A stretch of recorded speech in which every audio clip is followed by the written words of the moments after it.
నమస్కృత్య నరం చైవ నరోత్తమం దేవీం సరస్వతీం వ్యాసం తతో జయముదీరయేత్. క్షత్రియుని ధర్మం త్రాయతే ఇది క్షత్రియ అంటే కష్టాలలో ఉన్నవాళ్ళు, బాధలలో ఉన్నటువంటి వారు వాడను కాపాడడం అనేటటువంటిది క్షత్రియ ధర్మం. ఆ ధర్మాన్ని త్యజించి తాను అకర్మణ్యుడిగా ఉన్నట్టయితే ఎవరు కాపాడతారు? యుద్ధం చేయడానికి వచ్చినటువంటి అర్జునుడు తమ భూభాగం విషయమే కాదు, తమ రాజ్యం విషయమే కాదు,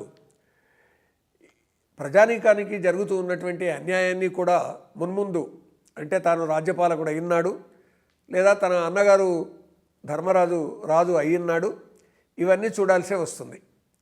కానీ దుర్యోధనాదులు తమకే అన్యాయం చేశారు కదా, అందుకొరకు కదా యుద్ధానికి వచ్చింది. యుద్ధానికి వచ్చి తాను యుద్ధం చేయను అని అంటూ ఎదురుగా మామలు ఉన్నారు, బావలు ఉన్నారు, మనమలు ఉన్నారు, అన్నదమ్ములు ఉన్నారు, వీళ్ళందరితో యుద్ధం చేస్తే వాళ్ళు చనిపోతారు కదా అని అంటూ గాంధీవం స్రంసతే హస్తాత్ తచ్చైవ పరిదహ్యతే నచశక్నోం వ్యవస్థాతుం భ్రమతి వచమే మనః. గాండివము చేజారుచున్నది, చర్మమంతయు మండుచున్నది, నిలువ శక్తి లేకనున్నది, మనస్సు గిర్రున తిరుగుచున్నది అనే విధంగా విషాదంలో పడ్డటువంటి సందర్భంలో ఆ విషాదంలో పడ్డటువంటి అర్జునుడిని సరైన మార్గానికి తీసుకొని రావాలి. అతని చేత తన ధర్మకర్మ చేయించాలి. అందుకొరకే భగవద్గీత ఆవిర్భావం జరిగింది. గీతా సందేశం ఇదే. ఎవరు ఏ పని చేస్తున్నారో ఆ పని చేయకుండా ఉన్నట్టయితే ఆ పని వల్ల వచ్చేటటువంటి ఫలితాలు అతనికి అందవు, సమాజానికి అందవు, కుటుంబానికి అందవు. కాబట్టి ఎవరి ధర్మకర్మ వారు తప్పకుండా చేయాల్సిందే. అంటే ఒక విద్యార్థి పని చేయకుండా ఉంటే, అంటే చదవకుండా ఉంటే జ్ఞానం రాదు. ఒక అధ్యాపకుడు బోధించాల్సినటువంటి స్థితిలో బోధించకపోతే, అసలు బోధించకనే ఊరుకుంటే చదువు ఎలా వస్తుంది? విద్యార్థులకు ఎలా చదువు నేర్చుకునేటటువంటి స్థితి ఏర్పడుతుంది? అధ్యాపకుడు తన ధర్మాన్ని తాను నిర్వర్తించాల్సిందే. ఓ కర్షకుడు తాను తన కర్మ నిర్వర్తించాల్సిందే. పంట వండించాల్సిందే, 10 మందికి అన్నం పెట్టాల్సిందే. ఒక వ్యాపారి వస్తువులను కేంద్రీకృతం చేయాల్సిందే, మళ్ళీ వాటిని వికేంద్రీకృతం చేయాల్సిందే. కాబట్టి ఎవరి ధర్మ కర్మ వాళ్ళు నిర్వర్తించాలంటే తప్పనిసరిగా భగవద్గీత బోధకు సంబంధించినటువంటి విషయం బాగా అవగాహనలోకి తెచ్చుకోవాల్సిందే. అందుకొరకే కృష్ణ పరమాత్మ ఈ విధంగా అర్జునుడికి బోధ చేయాల్సి వచ్చింది, ఇంత గీత చెప్పాల్సి వచ్చింది. గీత ద్వారా గీత మార్చాల్సినటువంటి పరిస్థితి ఏర్పడింది. ఆనాటి నరునికి నారాయణమూర్తి చెప్పాడు, ఈ విశ్వనరులకు ఈనాడు ఈ విధంగా చెప్పవలసి వస్తుంది.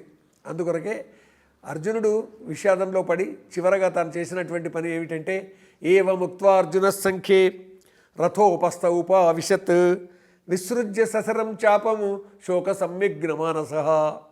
అర్జున విషాద యుగంలో చివరి శ్లోకం అండి. అంటే ఏం చేశాడు? తన చేతిలో ఉన్నటువంటి ధనుర్బాణాలను వదిలిపెట్టాడు, రథం పైన కూర్చున్నాడు.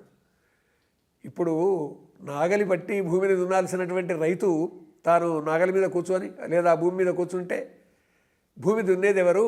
పంట పండించేది ఎవరు? పుస్తకాలకు పక్కకు పెట్టేస్తే విద్యార్థి చదివేట్లా?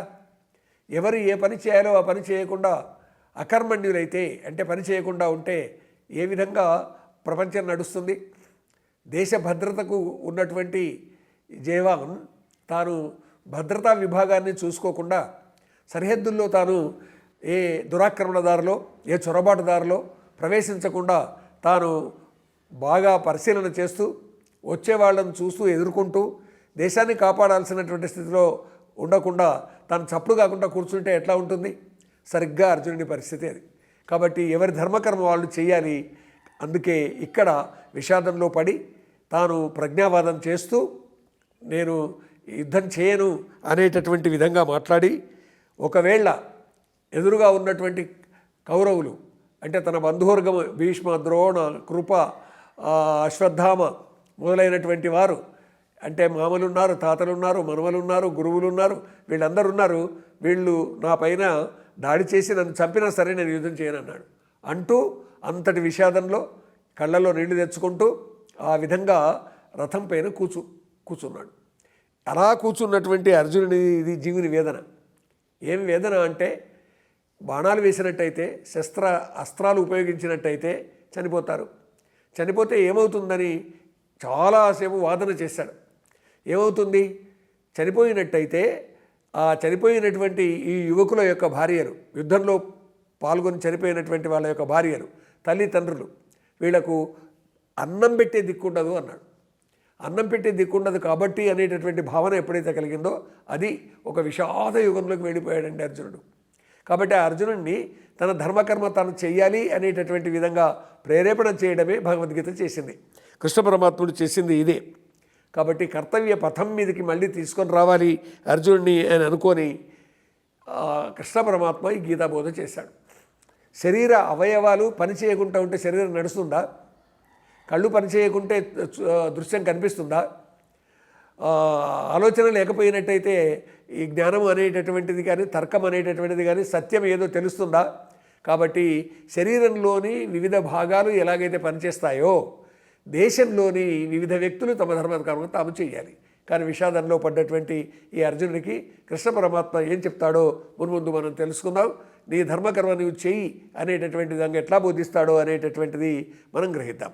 అది ఓం పూర్ణమదః పూర్ణమిదం పూర్ణాత్ పూర్ణముదచ్యతే పూర్ణస్య పూర్ణమాదాయ పూర్ణమేవ అవశిష్యతే. ఓం అసతో మా సద్గమయ తమసో మా జ్యోతిర్గమయ మృత్యోర్మా అమృతంగమయ. ఓం శాంతి శాంతి శాంతి.